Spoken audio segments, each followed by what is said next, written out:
My dad used to always tell me, "Son, it's hard to have a fight. It's hard to fight a dog with no bark."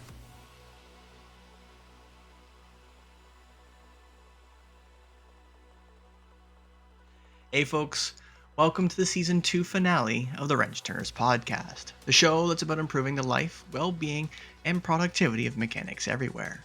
I'm your host, Mr. Joshua Taylor, founder of WrenchTurners.online, and on today's show, we have a very, very special guest to close out the season, Brian Wall, a licensed therapist and life coach.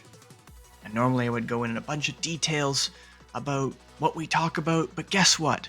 We talked a lot. There is a lot of really great life advice, great mechanic advice, and it's astounding how perceptive someone in the field of listening can gather about mechanics and our industry in such a short period of time. Thank you, Brian, for coming out, and folks, I really hope you listen to what Brian has to say in this episode and absorb as much as you possibly can to try and better yourselves and the environment around you. Let's get into it. That way. Yeah, I like that. That's cool. Okay, so I think the biggest one. So let me see if I can frame this, and maybe frame it and then come up with a question. So I've talked about this before because I've got the survey. Wrench Turners Wellness Survey, between the written and the verbal, the biggest challenge is talking with service advisors. Mm-hmm. And it's not necessarily that it's challenging to talk to, it's that they don't necessarily feel listened to. That is their prime. No matter how many different stores have now taken the Wrench Turners Wellness Survey, every single time the communication between the mechanic and the service drive is the top priority. However they see fit. It might be how the work order is written, because that's on the survey. It might be literally that they don't feel listened to, meaning it's in one ear out the other, or they're not even paying attention, or they're being ignored, or a combination thereof, or something slightly different. But fundamentally, that communication is the biggest challenge, irrespective of the other 19 things that I ask about. Mm-hmm. So, beyond learning better communication skills, which I'm trying to, as we go through all of this, is there something from your standpoint, from a mental health standpoint, in a life standpoint, that you can provide mechanics and possibly even the service advisors that will listen, that can go, these are 1, 2, or whatever. I don't even really know what to. I'm just kind of, like I said, I want to wing this with you because this is kind of the day. What is something that you can offer a mechanic and service advisor, or just a mechanic period, to help them in that communication challenge? So what are some give me a specific example, because I'm not in this world, so I'm trying to put myself in the lobby, I'm in the garage. I'm trying to be there. So get me there. Help me be a part of this interaction. Let me give you an example. Okay, challenging moment. A technician finishes a job.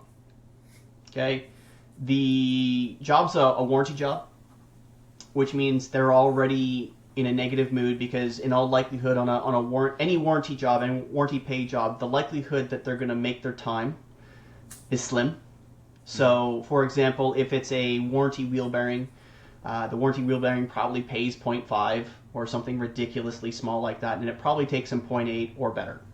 Mm-hmm. So customers come in, had a problem, it's been diagnosed as a wheel bearing, the technician's replacing the wheel bearing, they're going to lose money on it.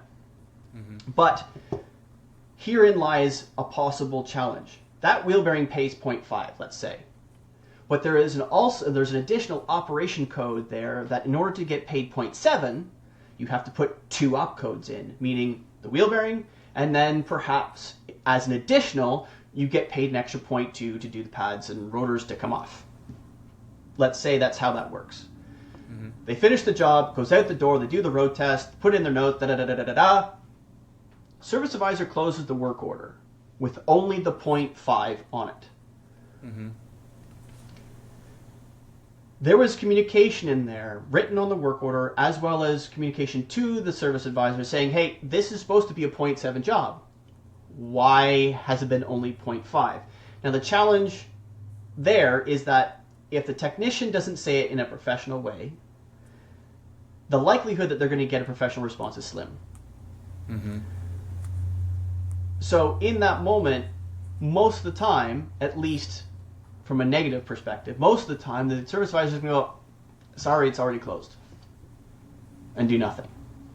Very few, there's the 80-20 rule exists for a reason. Very few are going to go out of their way to try and get it properly resolved and make sure the technician gets paid properly. So you've got a series of events there. You've got negative connotation coming into the shop because the technician knows in all likelihood they're going to lose, period. Mm-hmm. They've done the job and they've lost. And then the job leaving, they didn't even get paid properly for the job they did. So they've been hit 3 times. And then the communication breaks down trying to make sure that they do get paid. So how do we help technicians improve that circumstance outside of a pure process improvement? Because there are processes in place that should be in place to help that technician make sure that A, they get the right job, B, they get the job paid properly on that job, and everybody is good in that way. There are other aspects from a leadership standpoint, but from a pure communication standpoint, how would you help the technician in that point? Is it more of a mental space, trying to get them to think positively about the circumstance? Or would it be learning more about tone? Or what? Yeah, that's a tough one. That's such a big that's a big picture. That's a big basket, you know. And you, like you said, there's so many aspects of that. I mean, like systematically, there's a lot of things that aren't working in that picture. There's some checks and balances that would help to avoid this becoming an issue. There's I do think you got to know your audience. So, you know, there's certain, you know, even in my line of work, there have been many of people that I didn't get along with, didn't respect, didn't like, whatever. But I knew that in order to get my needs met, I got to carry myself a certain way around them. I got to use certain words and say certain things, and I did that because my livelihood was more important. So that is a piece of it. Carry yourself professionally. Know your audience. I can also see. I'm unpacking this as we're speaking, but I can also see how a technician would not be very fond of staying with an organization or a company long term if this continued, because then they don't feel valued and they don't feel like their work is worth all the effort they're putting in, et cetera, and they're certainly not getting paid for it. So my thought was, I'm kind of the persistent, obnoxious guy in the bunch. So it's like I would probably, my first thought, this is kind of a systematic thing, but my first thought, when the car comes in, I don't know how this whole process works because I'm not in it, but the car comes in and this is the issue, and I know what the pay rate is and what that's going to entail and how much time it's going to take me to fix this issue. I would probably lead with a quick conversation. Hey, I got a car in Bay 3. We're gonna bill 0.5, but we can go 0.7 if I do XYZ. Can we make sure these codes get put in? That's a systematic thing, and then following up before I submit the final note to make sure we're all still on the same page. Kind of overkill stuff. But then afterwards, conversation. I'm the kind of guy that probably would follow up if this happened. The first time it might be a situation where I'm like, hey, that should have been 0.7. I know you've already put it in, it's 0.5. Hey, what can I do differently to make sure this gets billed correctly next time? Because I feel like that's extra time spent and I didn't get paid for it, and that kind of hurts my pocket. So how can we find the compromise here? And then eventually over time, I mean, if it's still not showing any improvement, I would be probably the guy that went to my supervisor and said, hey, look, man, I'm not feeling like my work's being respected, and I've shared with you the importance of billing it the correct way, and I don't feel like I feel like it's being overlooked. I'm being ignored. If that were to continue, I'm not sure that this is a good match for me.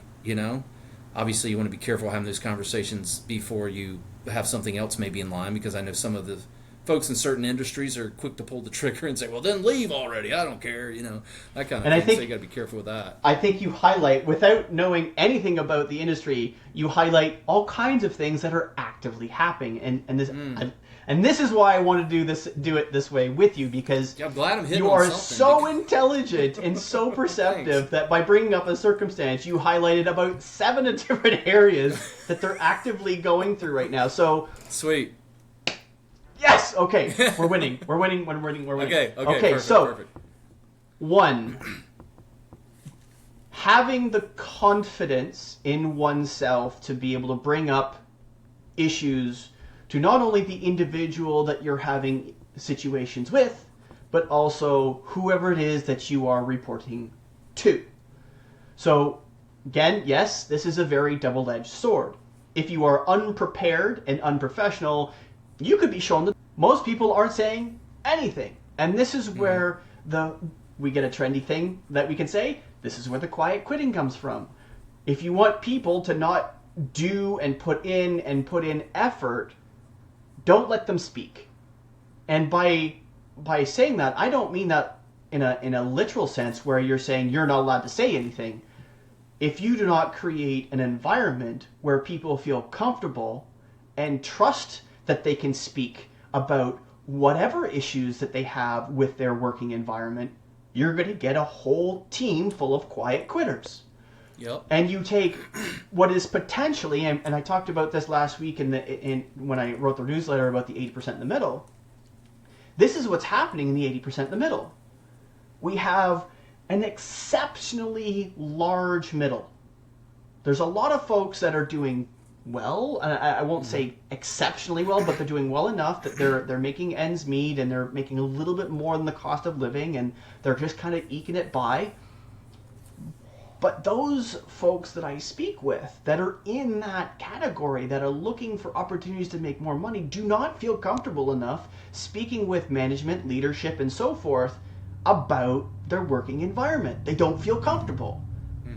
Okay, so think about that for a second. You have individuals who, based on their pay plans, because pay plan is somewhat part of it, based on their pay plans, they're roughly 100% productive, give or take. But there are so many small things that are detrimental to their day that they don't want to speak up about because they're afraid that they're going to have to try and find another job at someone else's say-so, that they don't want to speak anything. And even though many vocal folks are very willing to go, don't care, fuck it, I'm going to send it, I'm going to tell you everything that's wrong, which is not exactly the greatest way to do it either. Right. But they're the ones doing the moving every 12 to 18 months, the ones that are very vocal. They need to be vocal, yes. There's a professional way to do it, to improve. But if you did it professionally, perhaps you'd improve your surroundings and everybody else would benefit. Yeah. It comes down to the communication part. So that's one area. So glad you highlighted that. Yay. So very, very glad you highlighted that. Well, and if I can jump in real quick, you're talking extremes. You're talking no problem, everything's okay. There is a problem. I can't talk to this guy professionally. And it's like, to me, there's a middle ground there. So I think from the standpoint of a counselor, it's like every supervisor I've ever had, every boss, executive director, whatever, I want to get, and I don't want to say I want to get in this guy's head, but I want to learn how this guy functions as fast as possible. I want to understand what lights this guy off, what lights this guy up, what ticks him off, etc. And I want to be, I don't want to say in his ear, but yeah, I kind of want to be in his space on a pretty regular basis. I want to get to know him, not necessarily on a personal level, but be a little bit beyond professional, headed toward personal, but not personal. Like, there should be some discussion going on between these issues. So then when those issues arise, we're on speaking terms. Like, we have a relationship, and I can say, hey, Josh, man, I'm having a real problem over here, man. Like, blah, blah, blah, blah, blah. And you're going to meet me where I'm at because we know each other to a certain extent. And you know that deep down, you know a little bit about my family situation. You know what I mean? I'm more of a 100%. person. I'm not just this entity that holds a wrench. I'm an actual 100%. person, and we've got a connection there. So it's like that's And important. I love how you phrase that. It's professional, leaning towards personal, not personal, but leaning Right. towards personal, so you can feel like there's common ground. And my friend Russell Wickham, I love him so much for saying this, because he brought this up in a 10 Mil Mastery not too long ago, and he said there's 4 things you don't talk about work. You don't talk about sex, you don't talk about relationships, you don't talk about religion, and you don't talk about your next move. You don't talk about those 4 things. If you don't talk about those 4 things, you can get as personal as you want, as long as it's not those 4. That's a good point. Sorry, and I forgot money in there. Yeah. You don't talk about those things and you can graze the surface, and there is an aspect. Now, I don't 100% agree about the money part, because there's an aspect of that Yeah. needs to be shared to understand. And it's not so much from a brag, and it's not Agree. so much for I'm making this, or we should be making this, or these guys are screwing us out of pay. It's understanding how money works. But you brought up another great thing, and okay, we're rolling with this. I'm the same way. There's a couple of those that I don't agree with. It's like I'll have a conversation, but I'll just kind of graze it a little bit. I don't. It's not off limits, but I won't go too deep if I do bring it up. You know. Right. It's you can be professional when you talk about those things, but I think from his standpoint, and I agree with him, if you happen to be an individual and you should know yourself well enough, and this is where self-reflection, which I talk about on a regular basis, this is where self-reflection comes in. If you are a left of center, that's one. If you are a full left or a full right, regardless of topic, you probably shouldn't talk about it.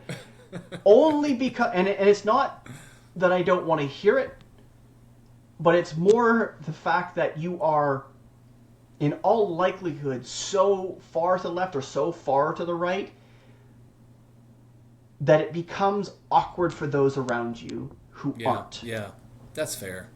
That is fair. If you can be professional and you can be polite and you can be respectful in conversation, and you happen to be a full left or a full right, by all means. Which is difficult to do. which is I have not met a full left or full right That's a that is superpower. capable of that is I digress, but it's, I find and we're talking about it right now. We're talking about politics and everything else right now. I was waiting for you to say that. But at the same time, when we're talking about being in the shop and talking about, if you can be like the two of us are talking right now, absolutely, Yeah. absolutely. Much more than that, you got to be careful. Yeah. But if you don't have a relationship with those around you in the shop, and you don't have the trust, especially with the service drive, enough to be able to have those kinds of conversations, you're not going to build enough trust for them to, A, want to help you as a technician, and B, remember that it's a two-way street, Yeah. right? We've talked about this previously, you and I, and on 10 Mil, and on previous episodes. It's a two-way street. When you as a technician are not being listened to, or you think you're not being listened to, think about what you are saying and how you're saying it. So Yeah. I gave the example of a technician being screwed out of time. That's screwed out of money. Was it malicious intent? And then once the question was asked in that circumstance, because I didn't frame it in any other way, everybody listening has taken it however they will listen to it, and they will take it. Was there effort put forth afterwards? Well, was there malicious intent? No. Was effort put in afterwards to make it right? Also no.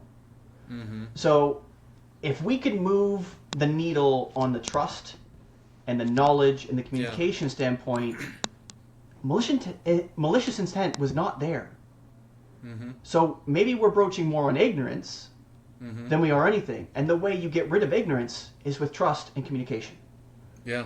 Period. And I don't remember who said this, but it's so good. And my wife and I tell our girls this all the time. First of all, let me say this. Brian means something. Brian married means something else. Brian married with 2 kids, completely different. Brian with 10 years of experience means something.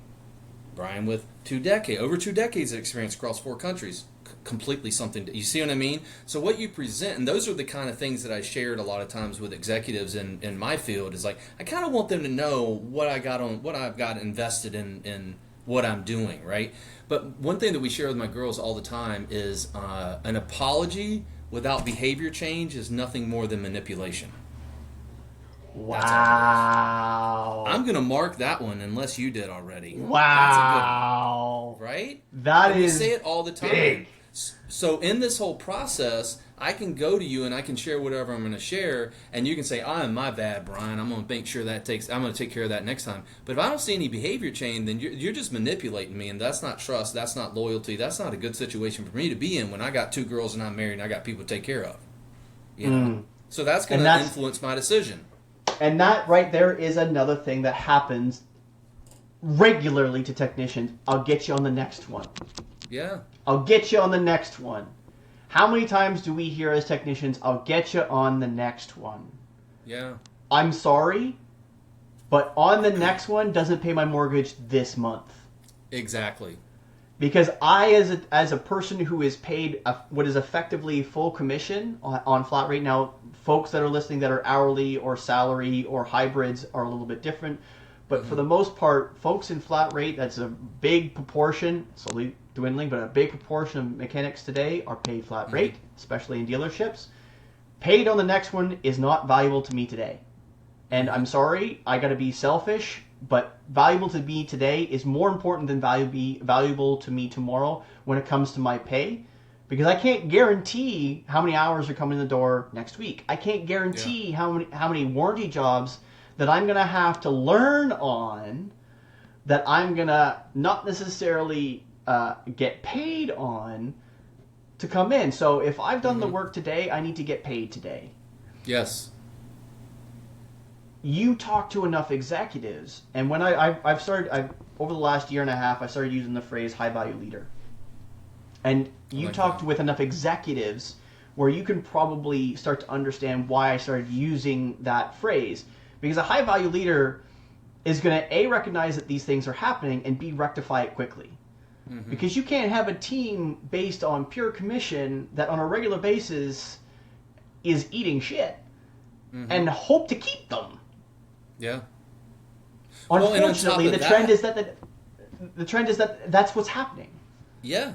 It's that quiet quitting concept scenario trend, and it's interesting because it leads me to think about strict parenting. We talked about this a little bit back times before. Strict parenting creates really good liars. So if you've got someone in the professional field, and in this setting, for instance, that's just, hey man, hey Josh, this is just how it is, man. It's just how it's going to be, man. I don't know, man. I'll get you next time, whatever, man. That kind of talk. Eventually, that sort of inflexible approach will either create someone that's going to find a way to get around it to get themselves paid, and that may be fluffing some documentation. I don't know. I'm sure that's possible in your field, like it is in most fields, right? Or they're going to do what you're talking about, quiet quitting. They're there, but the quality of work is going down, and it's just a matter of time before people start noticing in the community and like, hey man, don't go to Josh's garage. Those guys don't do good work. They're all full of it. They got great smiles, but they're not trustworthy. And if you got a family, you want a car that you can drive in that you know is reliable and it's safe. That's a big deal. So, let's see if we can contextualize this from the mechanic point of view. Strict parenting creates great liars. So, strict leadership creates great lying technicians. Okay, let me see how I can again get this a little bit more deep.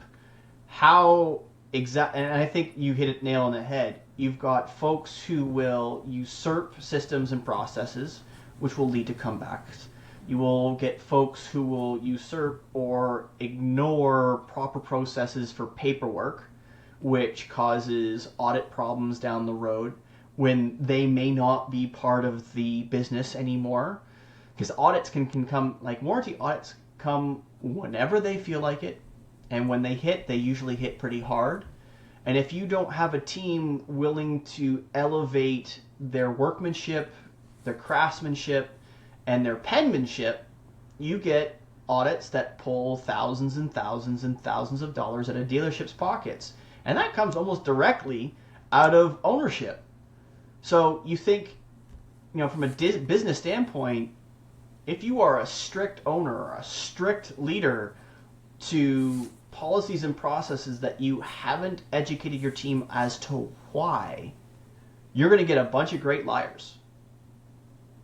And I think that's a problem in a lot of shops. You get folks who are strict, which curates liars, cheats, thieves, that unfortunately creates a toxic environment around the 80% in the middle that are good people, good technicians trying to do a good job to earn a good living for their family. And then you get a revolving door at leadership.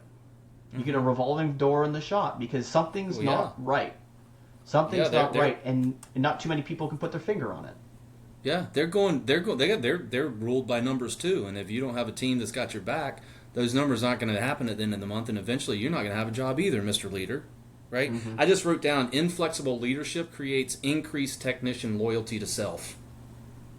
Mm-hmm. That's it. That's really what it is. You're not going to get it done for me. I'm going to become real loyal to myself. I will find a way to get it done while I'm looking for another job. So while I'm stealing money from you or not giving you the quality that you expect, I'm also looking for jobs. And by the way, I'm going to call in sick a couple times a month because I've got interviews to get to. And eventually, you show up on a Monday and I'm not there, but you have my resignation letter on your desk. And this is all avoidable. Mm-hmm. Just play people first. And that's the big one. So technicians out there listening, something that you can take from this is if your baymate is off, something's off, and you can't put your finger on why, and they've started to complain a bit more, and they're complaining about their hours, and you see them doing work, but something is not quite the same, and you see your other baymate kind of doing the same thing. The likelihood that you in the middle, who are doing good work, who is putting in good time, who's putting in good effort, providing for your family, you notice you're starting to complain some more too. And you can't put your finger on why. And then the shop leader calls a shop meeting, and they bitch about this, and they bitch about that, and you guys aren't doing this, and you guys aren't doing that, and they're laying the hammer down, and nobody puts their hand up at the end of the meeting. Mm-hmm. You start to see the entire shop just kind of doing this. Folks, if you're listening and you identified this, and you identify with this kind of environment, guess what you just got? You've got an inflexible leader allowing technicians being loyal only to themselves. Yeah, yeah. It's like when I was working in psych hospitals, it's a requirement to have a patient advocate. If you're a patient and you don't feel like you're getting the care that you deserve, then you can go to the patient advocate, and the patient advocate makes sure that they consult with the treatment team and things change so that you get the care that you deserve, or they explain to you why it's going the way it's going. It makes perfect sense for every organization that you're talking about should have a baymate advocate or a technician advocate, and that should be the middle ground between leadership. There should be someone that a technician can go to and spout off or share their concerns with, completely fair. It's off the record. He's got his own office. He maybe does some work too, but on the side, he also serves as a technician advocate, and he's the person that goes to leadership like, hey, look, we got a bad situation going on out there. You don't know the air that's going on in the garage. This is not good. We're not trending well. You know what? Technician advocate would make good sense to me. You know what you're talking about? You're talking about a non-working shop foreman.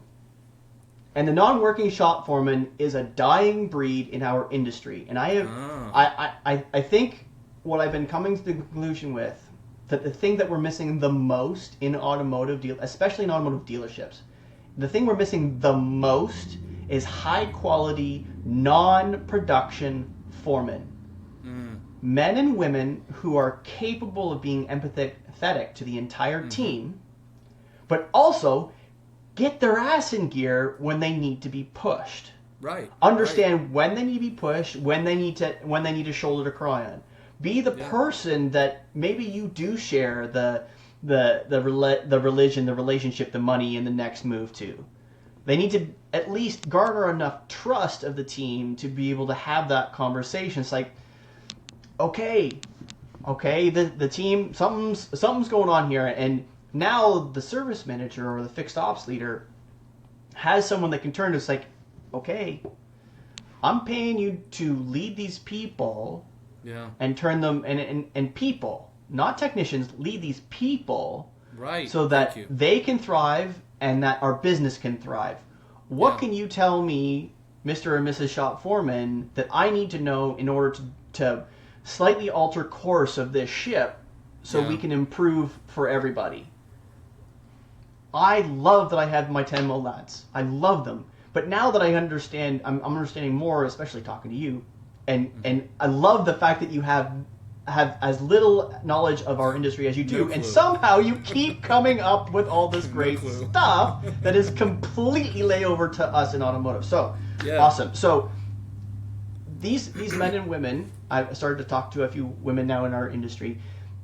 Foremen are some of the most important people, if not the most important people in the shop. And fewer shops have them. If you were to say to an executive or an owner or a fixed ops leader, it's like, how would I choose someone to be a foreman? What are the qualities of that person? Because you're talking about a patient advocate. So I would almost suggest that the patient advocate, the person who you as a professional in your field, that you would know those same traits that a service leader would go, that person in the shop, they may not be the most productive person in the shop, but everybody in the shop follows them. What are those qualities? High IQ. I mean EQ, sorry. Emotional quotient, right? You shoot for that, I think you'll be fine. And there's tons that comes in the realm of emotional quotient, right? But that high emotional intelligence, someone with that, and there's tests and assessments out there you can do to figure that stuff out. But so if I would shoot for someone with a high EQ, that would be my goal. You know, a people first, a human first, a guy that he knows his way around a wrench, but he's even better teaching you how to use a wrench. You know, those kind of people, if that makes sense. Excellent. Okay, cool. High EQ, and I would say probably the appropriate phraseology then would be a high tactile intelligence as well. And high tactile learning, high tactile teaching ability. Okay, cool. There are folks out there that can learn from that for sure. The question is then, from your standpoint, okay, when you're in hospitals and when you're in dealing with folks that have mental challenges of some description and they've got a patient advocate, how does that work? Do they meet regularly? Do they have like group meetings? Do they have one-on-ones? How does that work? So the patient advocate always attends the clinical team meetings as well, and so they're able to figure out. So for instance, obviously in a psychiatric hospital, things are a little different, but you have a patient expressing a concern of whatever level, and the patient advocate brings that to the clinical team, and the clinical team shares, well, this person has active psychosis, so this is part of their delusions, and we've tracked them. We can see them on camera. None of this stuff they're reporting has happened. This is part of their delusions. Well, that's good information to have. So the patient advocate can maybe go back and share with them. And you can speak to people about this kind of thing. Hopefully they're not in active psychosis, a little harder then. But if they're stable and the medication's effective, then you can have these conversations with them and help them better understand that these are part of your delusions. And let's help you better understand how to manage those so that it doesn't become so overwhelming and you get so worked up and frustrated about whatever that brings to your day.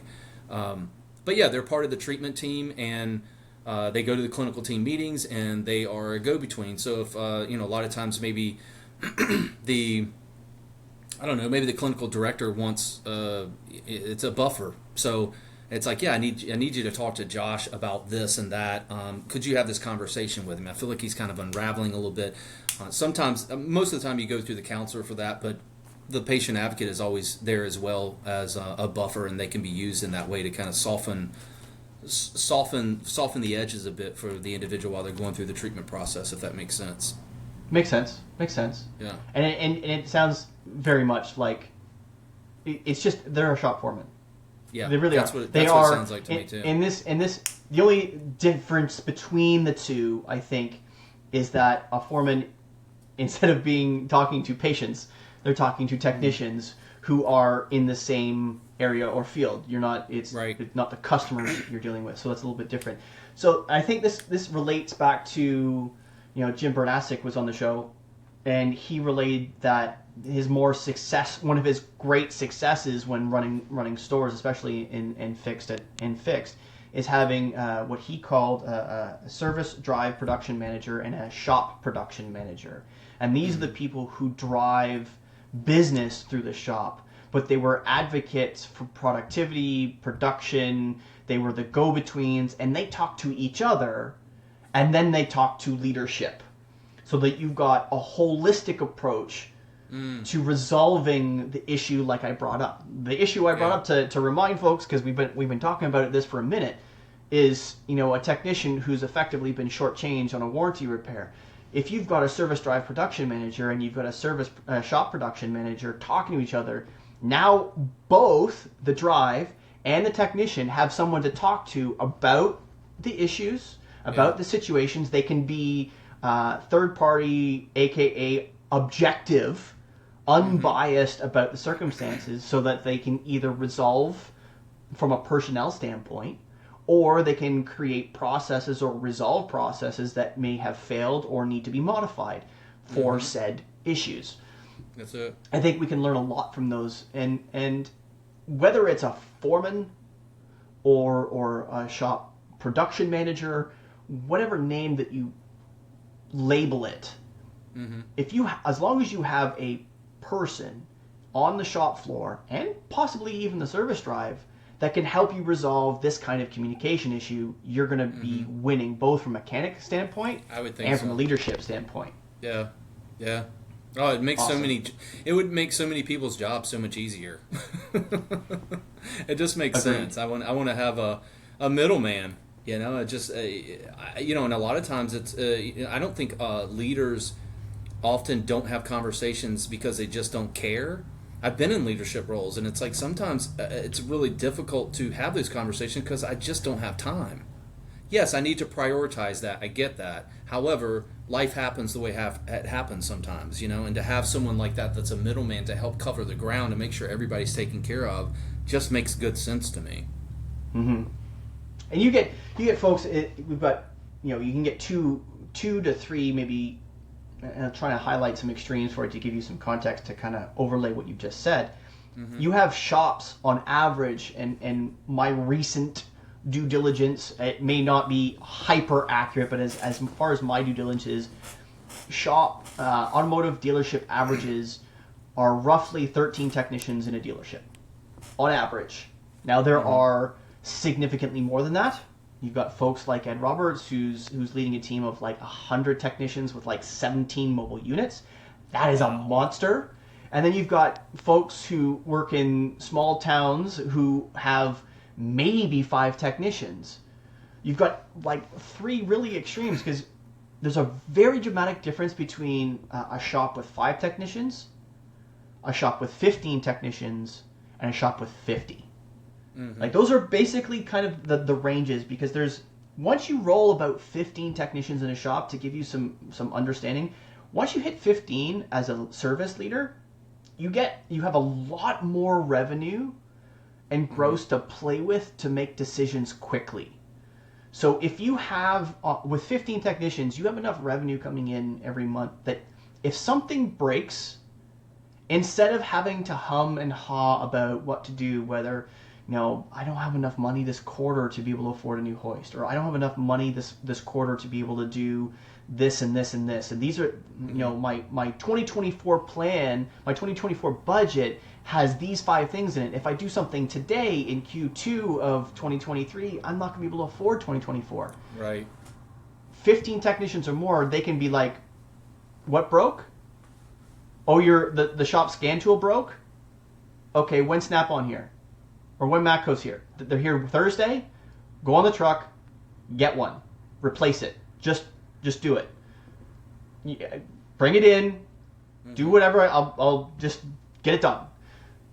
Under 15, they have to be super, super tactical with their money. At 50, 100, you now have to think, they have enough, they'll have several service managers under them trying to run the store. They'll have so many teams that they're going to have to be conscious, like, didn't I already say that we could do that? We spent $25,000 yesterday on this. And they're trying to remember that and think from a different standpoint.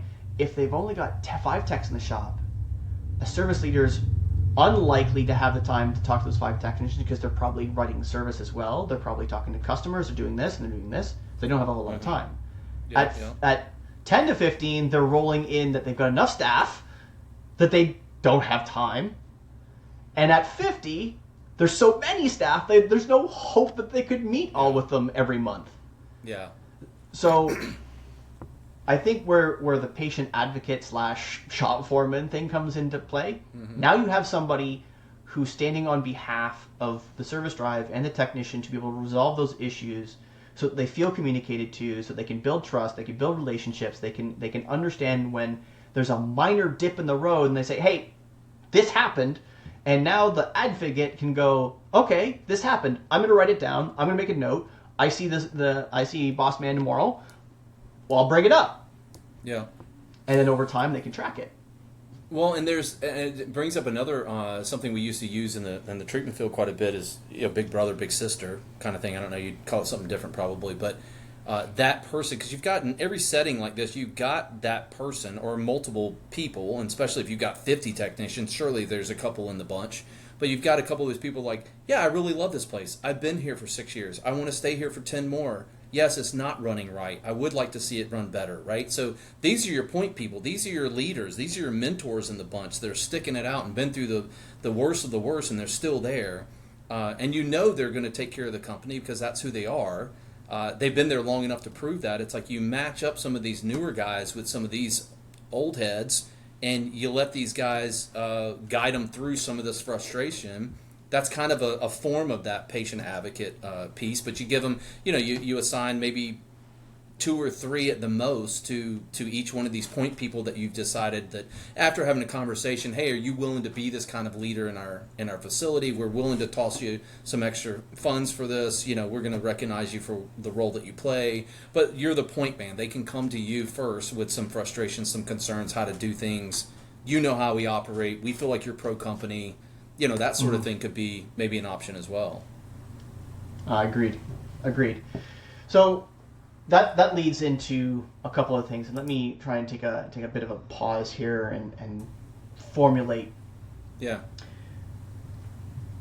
We've talked about how to potentially help technicians maybe come through a difficult situation where they weren't paid properly. Let's go other side of the coin. So a regular conversation point on technicians is comebacks. How to deal with it. How to deal with it up front.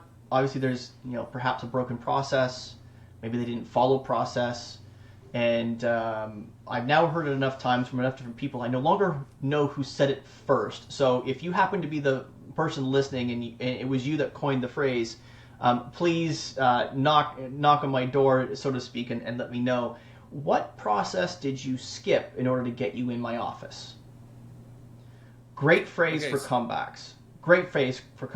So as a technician now in that, as I used to call it, the little boy's chair, if we did something we weren't supposed to, or we made a mistake, or however we landed there, how would you help someone deal with all of the negative things that happen when you're in a point where you're probably about to get written up? Comebacks. How do you define comebacks in your field?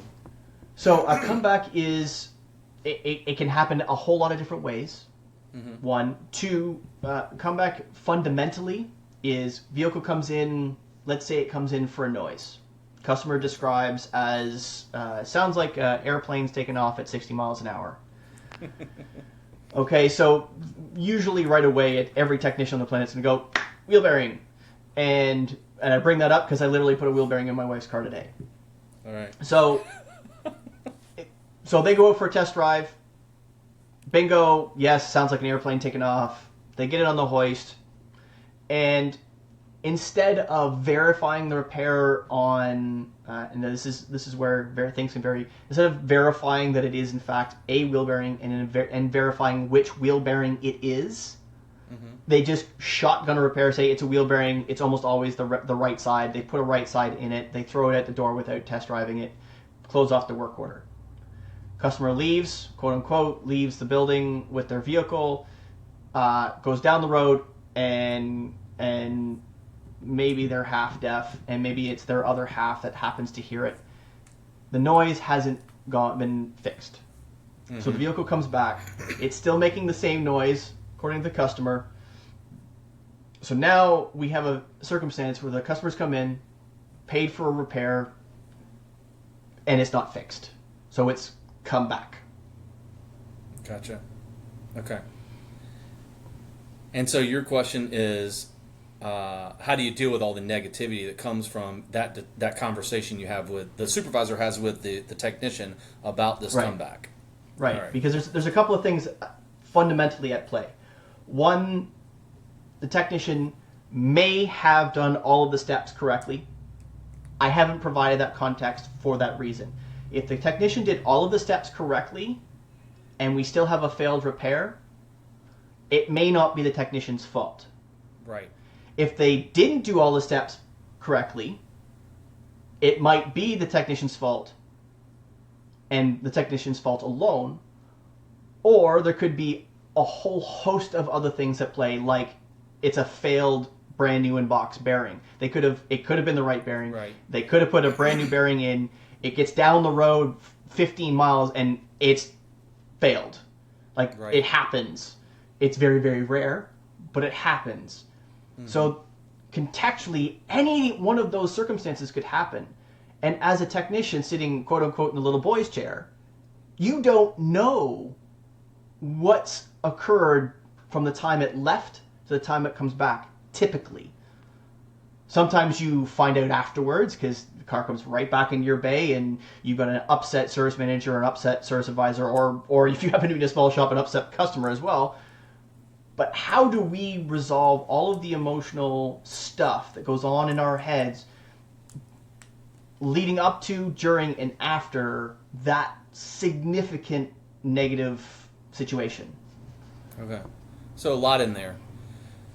My wife and my kids would tell you, and I'm not always good at this, but I'd like to be known before I die at being a lot better at it than I've ever was in my whole life. Mm-hmm. And that is gathering information. And that's what you're trying to provide for me. There's so much that goes into that. So it's like, what happened here? So if I have, like when I was running treatment facilities and stuff, I never like immediately walked in the room and thought, you know what, Josh, you're a horrible person. You're trying to kill people. You're just not taking care of people. You're a horrible counselor. I never went to that point. I was always wondering, hey, Josh, tell me what happened. Walk me through when that car arrived and exactly what steps you took in order to take care of that vehicle. Walk me through that. Let's figure out, because this is what happened, and so you've come in, and I need to figure out where we went wrong.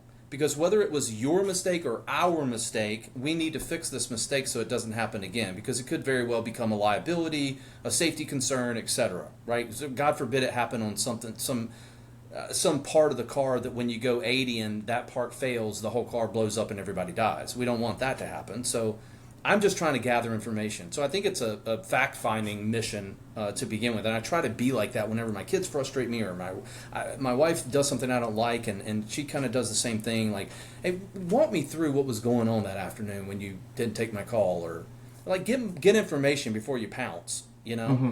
And then I try to think about, I'm coming from a supervisor standpoint, and then we'll get to the technician piece, but from a supervisor standpoint, it's like, okay, what is my end goal here?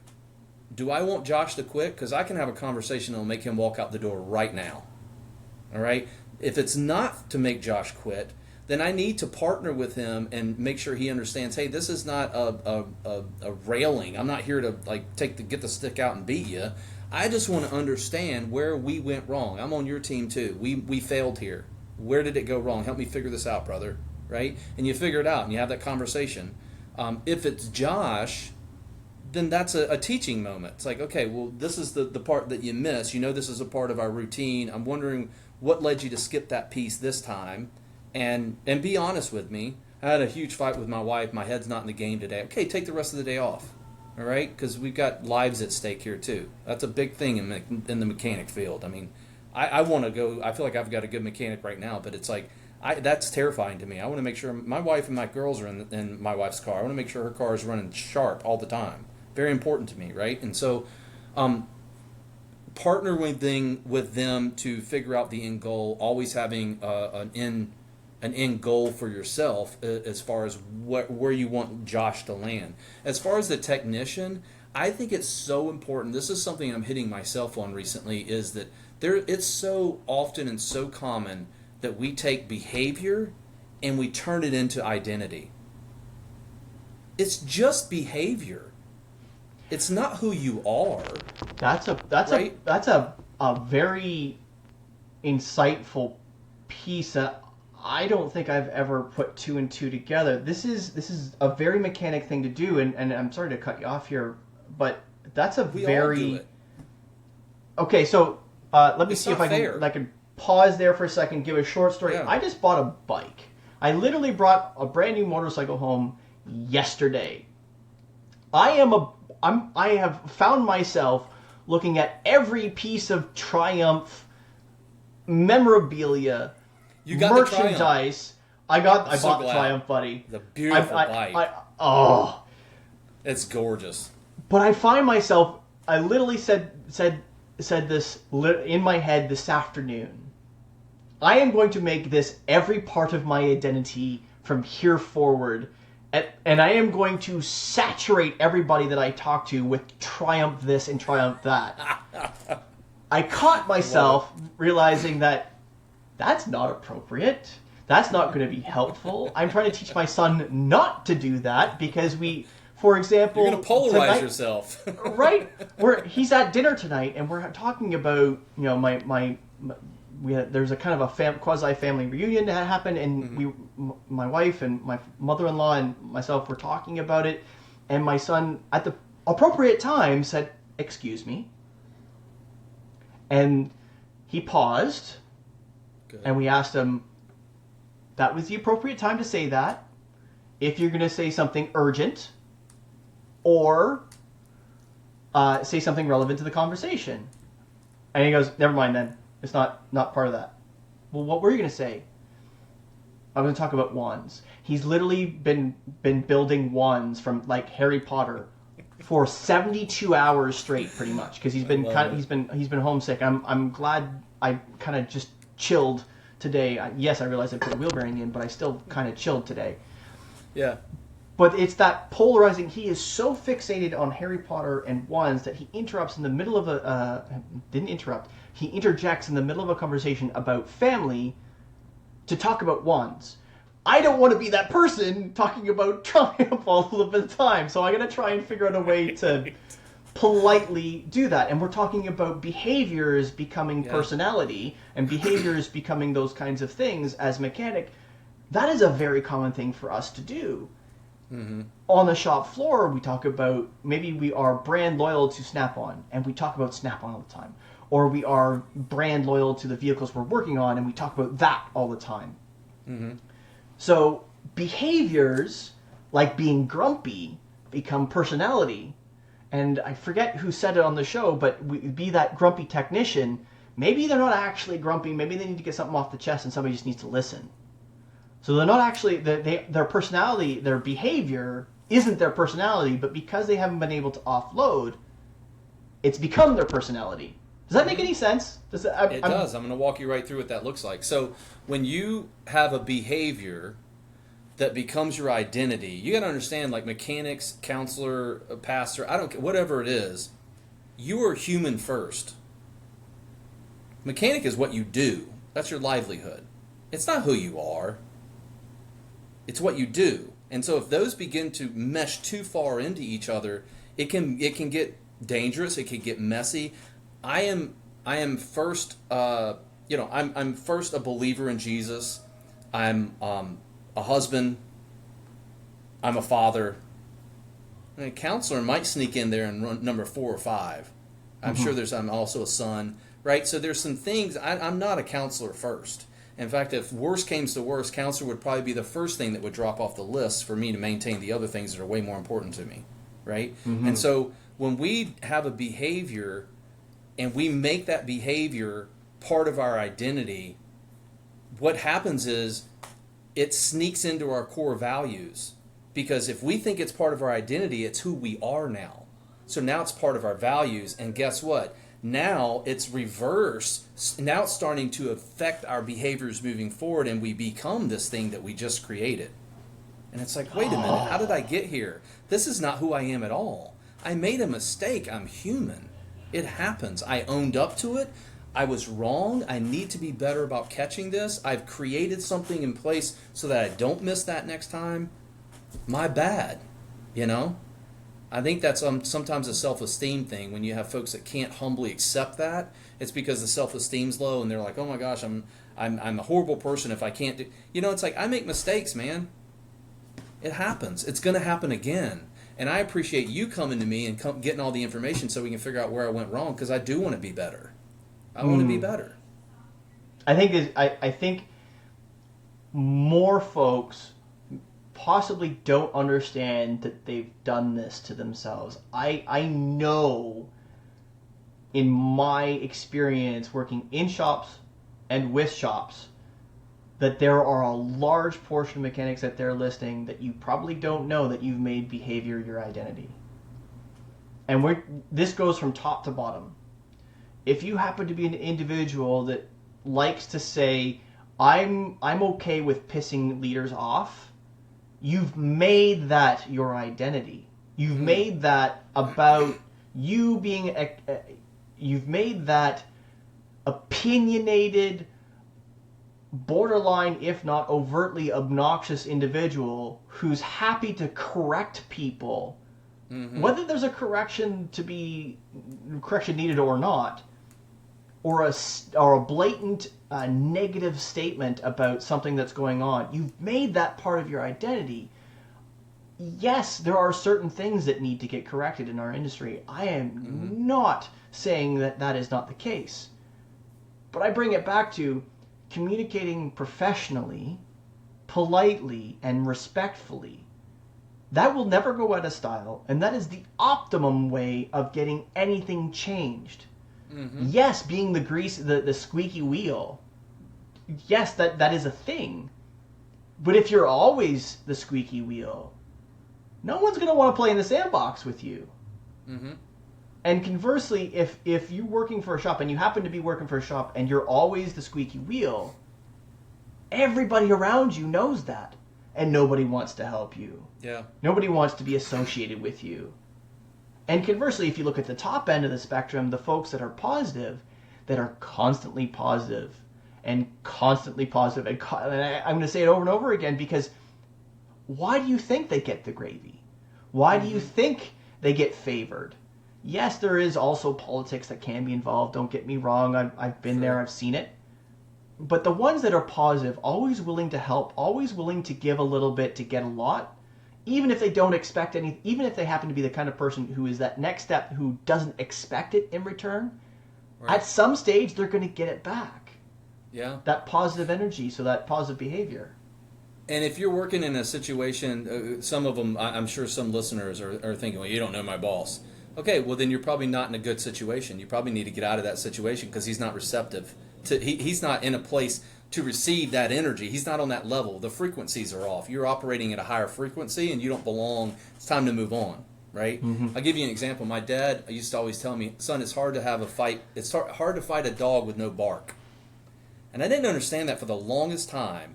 And finally, when I was in my teen years, he gave me an example, and that was happening in front of us. These two bulldogs were arguing. So one bulldog was just kind of sitting there and like kind of looking at the other one out of the corner of his eye, and the other one was barking. The one that was looking out of the corner didn't move. It was just sitting there staring at him. The one that was barking just kept barking, but he never attacked. And my dad said, "What do you think's going to happen if the quiet dog starts barking?"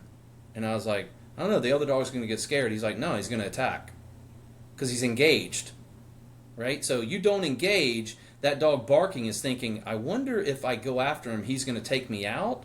Is this guy a wimp or does he know karate? I don't know what's going on, but I'm afraid to attack because I can't read this guy right now."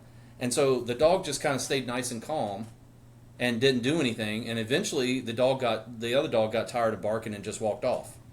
I say all that to say that if you humbly accept on a human level who you are and you carry yourself that way, it's hard to be mad at you.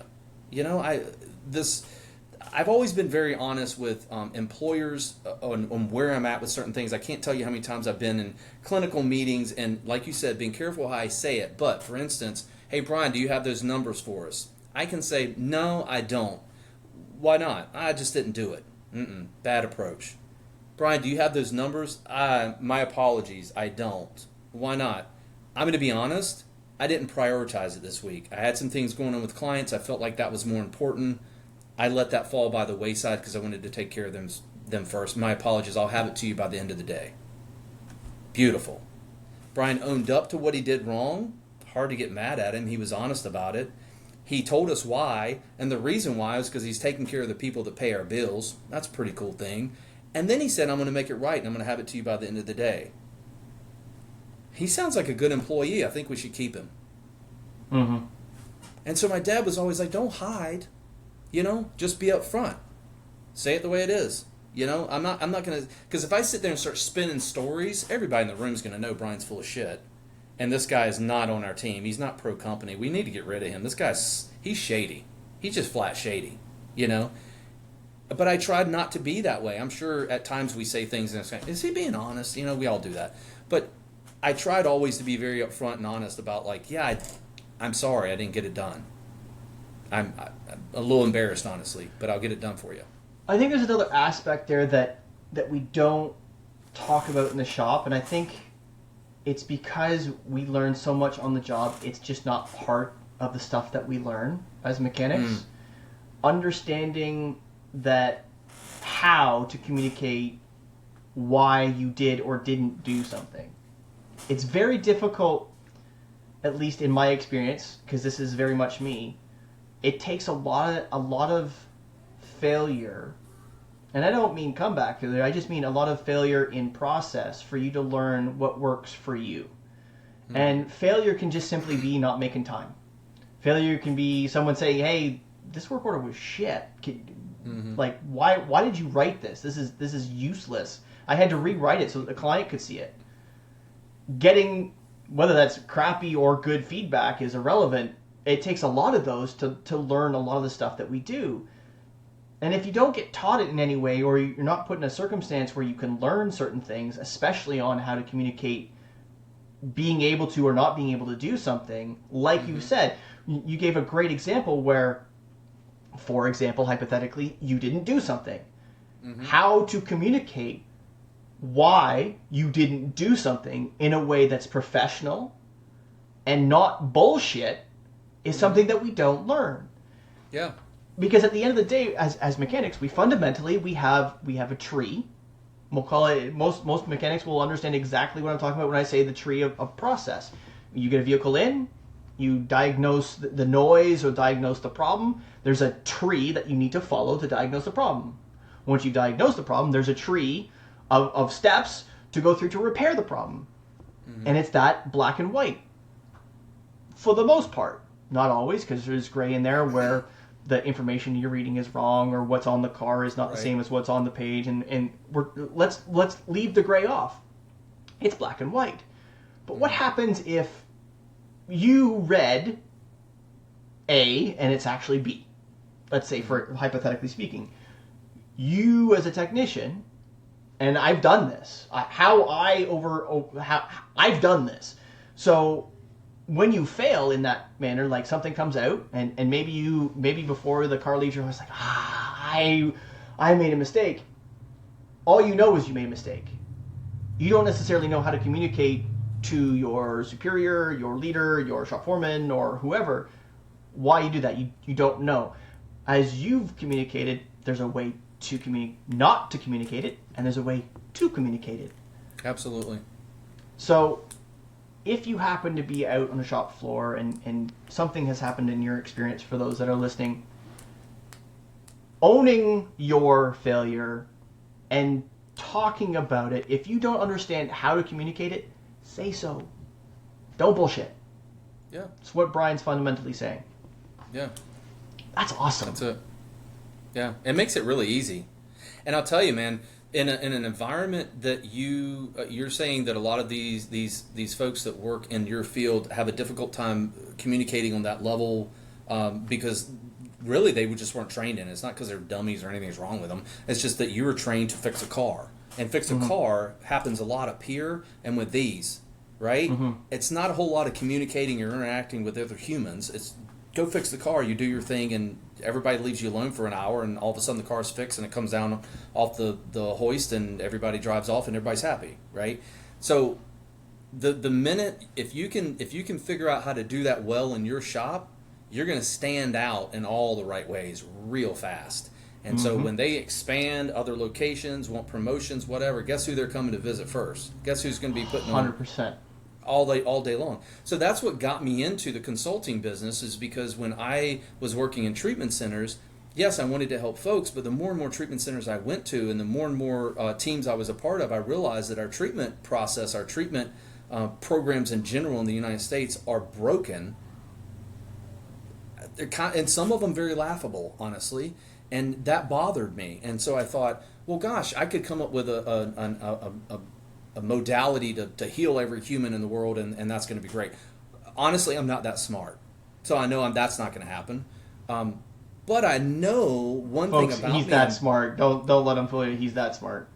I'm gifted and wired enough to know how to work teams together and bring them as one with one solid goal, vision, mission forward, and that I believe can be a healing portion of all that other stuff you're trying to heal, right? So if I can get treatment centers on board with doing it the right way and working together as one, I think that complements the client in working the whatever program you have in place. And so that led me to getting in the consulting business, because I was sick and tired of being a part of treatment programs that just didn't make any sense to me, you know?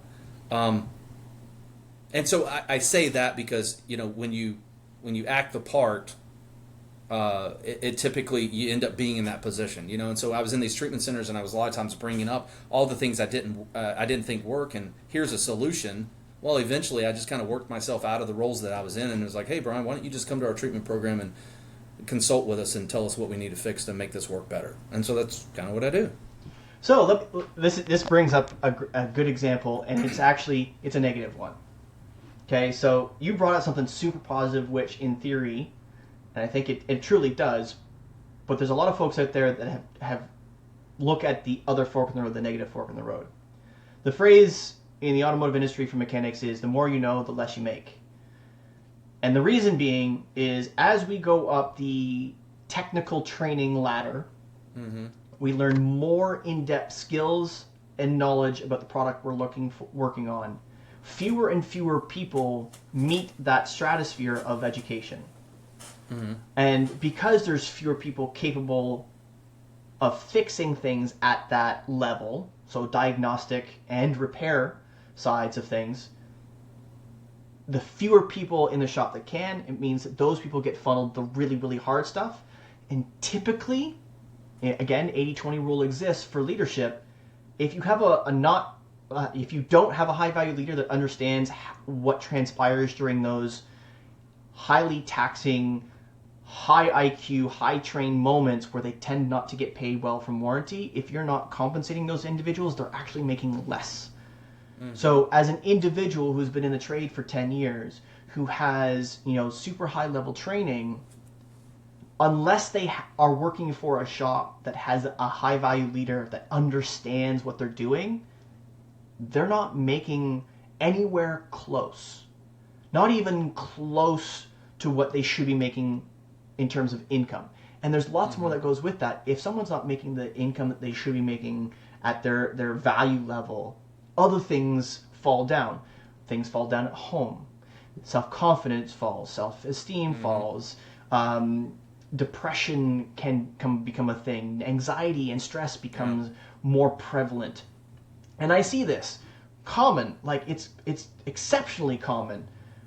And to give you, and I've shared this elsewhere, but I make sure you to understand, the bottom 10% of technicians that I have surveyed, Wrench Turners Wellness Survey, bottom 10% hover around an average income of $20,000 a year. There's the look, folks. The 80% in the middle, based on my survey, so my data, the 80% in the middle make an average of approximately $60,000. Not a bad living. But remember, that 80% of the middle starts roughly at $20,000. Right. Well, and Up 60, and up. depending on where you live, 60's a rough living too. Right. Depending. The national average that I've found, and there are folks that can fact check me and tell me a little bit maybe more accurate a number, but the average cost of living for a family in the continental U.S. is roughly $52,000. So depending on where you live is a little bit different. Louisiana is going to be a little bit different than New York and so on and so forth. But if my average in the middle is 60, so here's the rub. Okay, so 60 is roughly 3 times as much as the bottom 10%. Now, the bottom 10% is a quandary all in itself because there's a mix of freshly introduced into the trade. There's a mix of folks who aren't yet skilled. There are mixes of folks who aren't expressed. But anybody working full-time that is expected to supply their own tools for the most part and is making half of what the cost of living is, that's a fairly major problem, especially when many of them are working in areas where it would be more cost effective for them to leave the bench at what they're making because of the tools that they're expected and the uniforms and the boots and everything else to walk down the streets and make the same money at McDonald's. Mm-hmm. Like that's a sad reality in some places. The flip side, the top end of the spectrum, the average income in the top 10% is $145,000 a year. Wow. You go from 20 to 60 to an average of 100. So these three averages live in the same shop. That is crazy. In shops that have in excess of 30 technicians, this can be in one shop. You can have a brand new technician making a wage hourly, mind you, and a wage hourly that equates to 20 grand a year. And a technician at the other end, yes, they'll have experience, but a technician at the other end of the shop making 100. How are we going to get new folks into the industry and into our shops if that is commonplace and acceptable? Mm-hmm. I don't see anything wrong with the 150. I do see something wrong with the 20. Yeah. That's a common problem. So I digress. That was a little injection of information for you. Yeah. Wow. Because you can go down to McDonald's. I think in my area they're starting at $18. That's like $38,000 a year right there. Mm-hmm. Working 40 hours a week. I mean, I just did the math. I'm like, holy cow. They did. I think sometime in the fall, the minimum wage here in Ontario is going up, and I can't remember what it's going up to, but I think it equates to, if full time, minimum wage would go up to 30. Let me do the math in my head. Roughly $33,000 a year. Mm-hmm. Minimum wage, full time. There is, unfortunately, shops within an hour drive of me that are advertising minimum wage to start technician. This is a challenge that we as an industry are not overcoming well. Mm-hmm. Because it does a whole lot of stuff. Not just from an income standpoint, it does a lot of stuff mentally.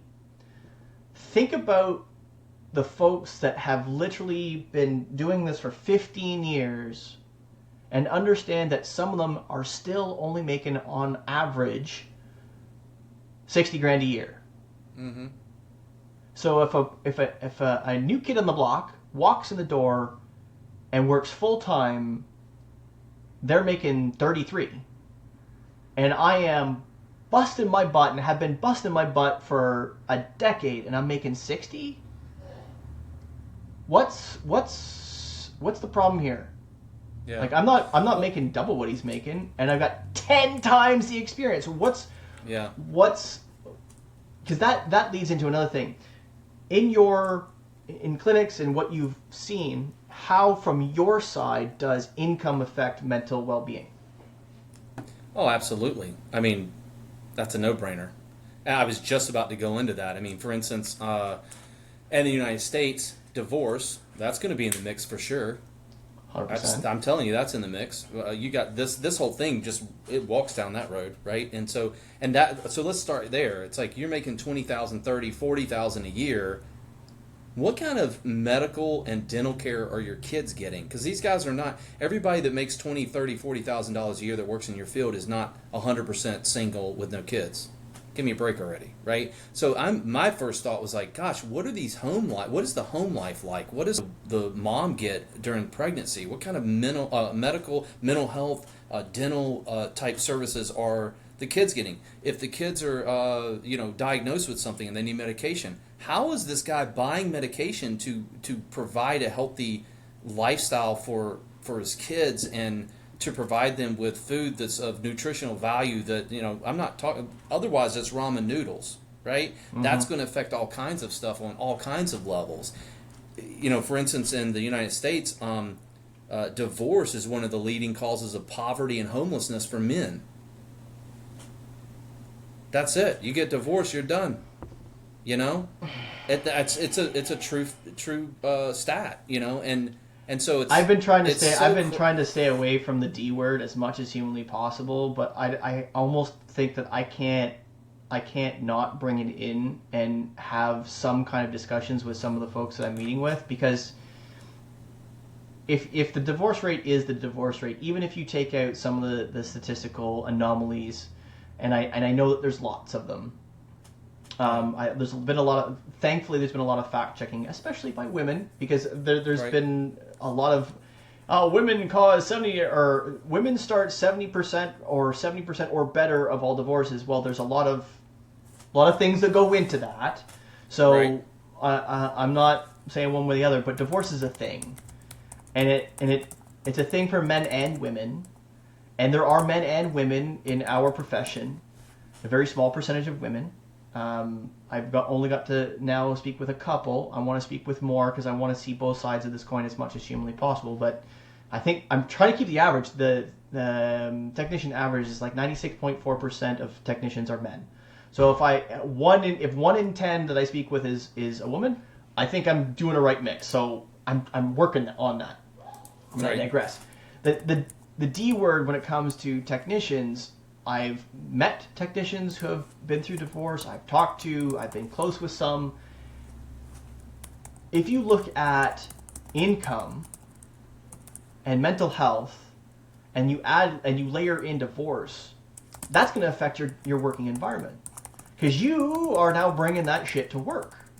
Mm-hmm. That leads us. I think this is a great segue into maybe a third highlight point, as it were. Bringing home life into work. Is there something that you teach your patients, whether you teach it through consulting or through clinic, whatever the case may be, is there something that someone who is going through tough times at home, not necessarily divorce, but tough times at home, irrespective of what that tough time is, but tough times at home, is there something that they can do to help them, not necessarily, and I won't necessarily say leave it at home, but separate at least some portion of their mental energy of personal so that they can be present at work? Yeah. Compartmentalizing, that's all it is. I mean, that's a human thing that if you know how to do it, it's awesome. Serial killers do it all day long, right? But if you're good at it, it pays good dividends. If you're not good at it, it can create a lot of problems. I'm sometimes good at it and sometimes not. Regardless of all that, one thing that frustrates me about what you're talking about, not you, but this topic, is like, you have these companies that come about with this product that they sell, and they think, oh, we sell this and we do it well, we make lots of money. Great, we did well at this company. No, bro, you got to understand, every single person that touches your company is part of your family, whether you like it or not. You bring folks on board to work with you, they are now your kids. You better make sure they have good benefits, mental health, medical, dental, all that kind of stuff. There better be an EAP or something in place, because if they're stressed out and their mental health is low and they're thinking thoughts very dark, suicide, etc., they need to have somewhere to go.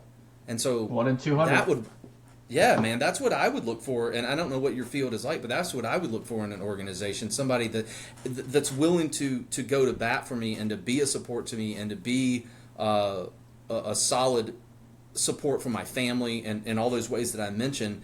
And likewise, if you go into an organization, they're like, oh, we're starting a minimum wage. Okay, so what you're saying is, in order to bring me on board, you're willing to do the bare minimum that you're legally required to do so you don't get shut down. Is that what you're telling me? Yeah, you're not someone I want to work for. Like, give me a break. You can't go $1 above minimum wage. You can't do anything at all.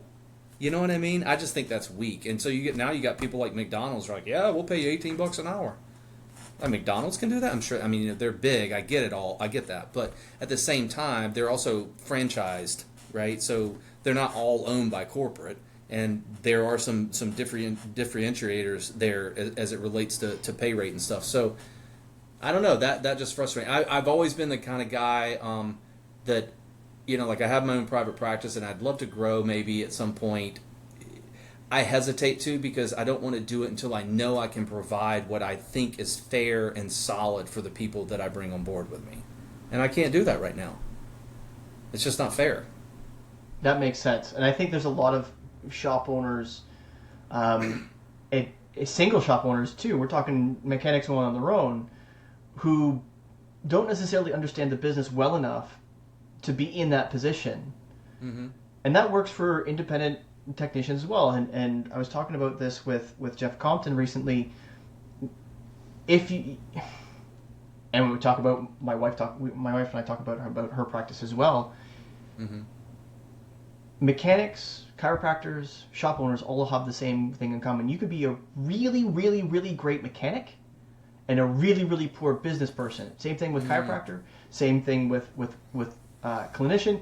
You can be a really great clinician, a really great doctor, a really great mechanic, but a really poor business person. And if you don't have the wherewithal to be able to run your business in a way that benefits not only yourself, but those you employ and your clientele, you're not ready. Yeah.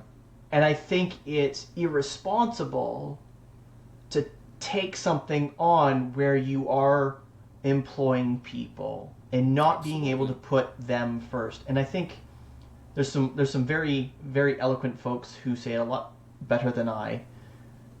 But your employee, you as an owner, whether it's a small shop owner or a big dealership owner, you work for your employees, not the other way around. And if you don't think that way, you are the problem. Yep, exactly. I believe that wholeheartedly. And I'm going to ruffle feathers saying that, but I don't care, because I believe that wholeheartedly. With all of my heart and soul. Yep.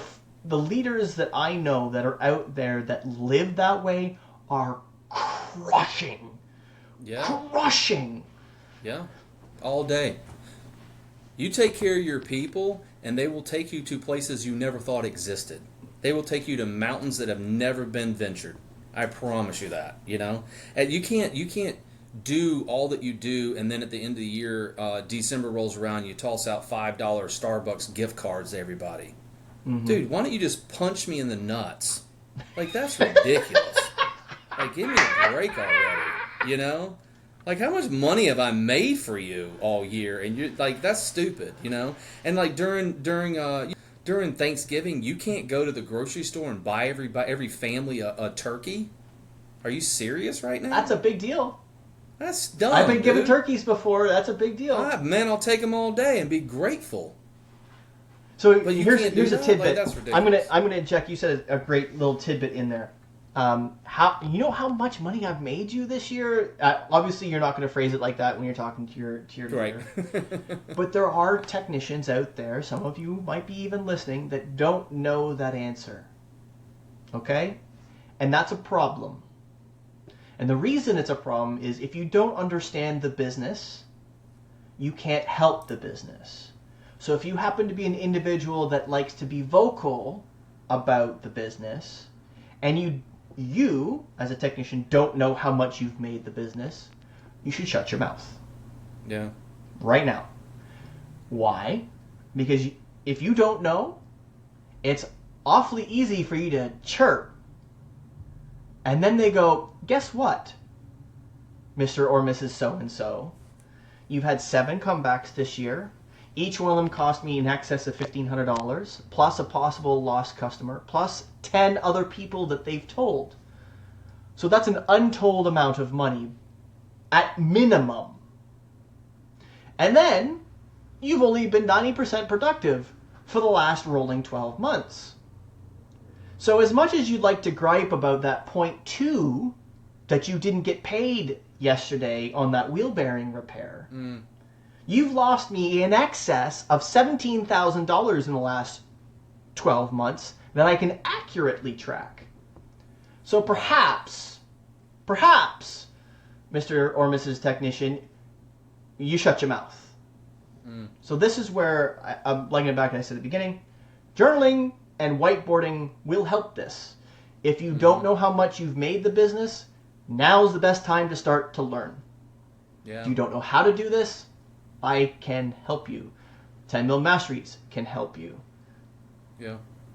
So that you know more. So that way at least we can educate Mr. Brian Wall on how that works. Because I can teach you that, but that's not something for us to talk about today. So that leads us into another piece. So Okay. You're helping leadership. Have you delved into the automotive owner, dealer principal, general manager, fixed ops manager? Have you been able to dissect one in the past? I think we need to get you somebody. I would love to be a part of it, man.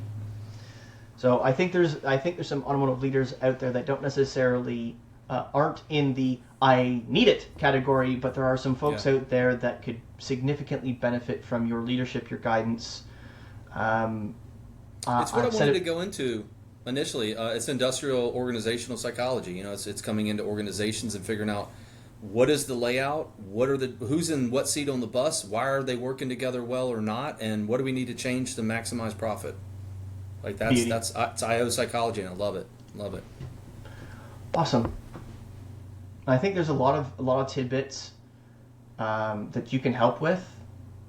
Definitely significantly more so than I can. Yes, I'm trying to help folks be happier, healthier on the shop floor and more productive, and helping alleviate barriers in their working environment by fixing some stupid shit, by asking the right questions, like through the survey and through coaching. But you're getting to the nitty gritty of psychology and how people are interacting. I think, especially in dealerships with more volume of folks that they employ, having someone to call on to be able to say, let me bounce these 3 scenarios off of you, like I've discussed today, bringing up a comeback scenario or bringing up a interaction scenario. I think maybe at a later time we can bring up some interaction scenarios that we can discuss and maybe help some technicians in that way, and then we'll save that for another date. But I think there's some leaders out there that could use or could think that they could use some of the help in that regard. When you have 30, 40, 50 technicians in your shop, that's a lot of personalities. And a lot of behaviors becoming personalities that might need a bit of resolution. For sure. And some professional guidance might help. Yeah. And you even in our conversations on and off the air, you get my side of things way more than you think you get. And I would love to partner with you. I'd love to work with you, brother. there's so many things that you bring, and I'm like, hey, Josh, what does that phrase mean? I don't know what is it. Okay, I got you. Now that makes sense. Josh had to translate for me what the heck you just said. But I've learned so much from you and us together, man. I think we could do volumes. I really do. I think it'd be a blessing. I think it would be great as far as maximizing profit. People would enjoy coming to work, be a better environment, better atmosphere to work in. That's IO psychology, man. You get folks in the right seat on the bus, and everybody's working together, and they're after the same vision, the same mission, and beautiful things happen. It's pretty cool to watch. I 100% agree. It's the two sides. There's two sides of the coin because every team, there's a leader or a mentor or a coach or a boss, and you have a team that they deploy, employ, lead. And a team full of people who listen and communicate, paired with a high-value leader, is an unstoppable machine. Agreed. And I've had the unfortunateness of meeting a lot of technicians through coaching and online, to be honest, who believe that the industry as a whole is not worth saving. And I say to those folks listening and who get the opportunity to see or hear this, if that's how you think after being in this industry for 5 years plus, you haven't experienced that circumstance. You haven't experienced a circumstance where the team plays well together, works well together, communicates together, and shares those experiences, and have a high-value leader willing to lead you. Yeah. I have experienced that. It is life-changing. I cannot describe it well enough. It is as close to euphoric and in the zone as you can imagine. Yeah. Lewis Hamilton describes his 2018 Singapore GP quality lap as being the closest to his zone focus as he's ever achieved. That hyper focus, there is no periphery, there is only exactly what's in front, and somehow things just happen almost without thought. Like Goku in Ultra Instinct, things just happening. If you find yourself in that situation at work, the amount of contentment, happiness, and money that flows through you is insane. And that, I think that's a great way to end, because I think we can definitely, in some way, shape, or form, I think we can definitely do that. Yeah, I agree. And that's something that motivated me as well, because I've been in those treatment centers that were just bliss. I mean, everybody was walking around in a cloud. I mean, we were getting it done. We were saving lives. We were changing lives, changing family systems for generations, and we were doing it all the right way. And people loved. People couldn't wait to put in overtime. People couldn't wait to get there the next morning. It was enjoyable. It was so much fun, you know, when you've got that much of a tie-in with changing lives and doing something different. And I hope the industry doesn't go away, because I need you guys. I don't know the first thing about cars. It terrifies me to have to go to a mechanic and wonder how much this thing is going to cost me, because you could charge me $1,000 or $200 and I wouldn't know the difference, honestly. I just, either I have it or I don't, you know. So, and tires. I just can't. Can we come up with another concept besides tires? They just cost too much, and I can't. This is my nemesis. You're not wrong. Dude. You're not wrong. Jeez, dude, it's ridiculous. Because it's not just the tires, right? It's not just the tires, because the tires are worn unevenly. It might be a tie rod end or a ball joint or a control arm that's out of You're whack. making me nauseous. I can't do this right now. Then it's an alignment. Hey, when you work the drive, when you work in the shop, it's one thing, but when you work on the drive, that never leaves you. And it's an interesting experience from both sides. As being someone who's worked in all three positions, so to speak, from the shop, being able to work on the bench, being worked behind the desk, and then sitting in the big chair, it never leaves you. Whether you're good at it or not is irrelevant. It never leaves you. Yeah. And I've described this before. Automotive is a perhaps this happens elsewhere, and I don't know 100%. But automotive is like a vortex. Once you're in, you never truly leave. Because there are folks, I've described this before, where you work in automotive for a period of time, 5, 10, 15, 20 years, and then you leave for whatever reason. whether it's a bad experience or something else. And then somehow automotive pulls you back in, whether it's a month later or 10 years later, somehow automotive pulls you back in. It's just the way it happens. So if you want to get in it, you're going to have to deal with tires and brakes and knowing how much stuff costs. At some buddy. point. Exactly. All right. That's true. Alrighty. Oh no, wrenches! That's the end of another episode. But that's okay. There's another one coming in 2 weeks. Thank you folks for listening and watching. I really hope you enjoy and subscribe. A quote to close out the show as usual. When you are at the end of your rope, tie a knot and hold on. Theodore Roosevelt. Remember folks, negative pushes, positive pulls, and always clean your toys before you put them away.